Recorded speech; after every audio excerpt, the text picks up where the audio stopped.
ఏం చేసిండు గంత పర్ఫెక్ట్ ప్లాన్. ఒకవేళ బీఆర్ఎస్ పార్టీ అధికారంలోకి వస్తే మనిషికో 2 సంవత్సరాల అధికారం అని సీఎం కుర్చీలో కూర్చోవాలని కాగితాలు రాసి అల్లుంతోని బిడ్డతోని కొడుకుతోని సంతకాలు తీసుకున్నాడా ఏంది? అరే ముఖ్యమంత్రి పదం అంటే నీ లెక్క వార్తలు చదువు అనుకుంటానవా? అరే మనిషి 2 ఏళ్ళు పనిచేస్తందుకు మా పెద్ద సార్ ఉన్నన్ని రోజులు బీఆర్ఎస్ పార్టీ తరఫున ముఖ్యమంత్రి సీట్లో కూర్చునేది మా పెద్ద సారే. రాసి పెట్టుకో, ఇది నా ఛాలెంజ్.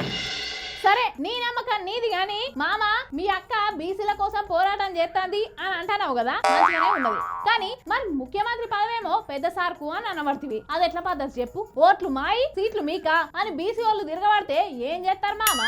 అరే గాలి ఎందుకు తిరగబడతారే బుజ్జి?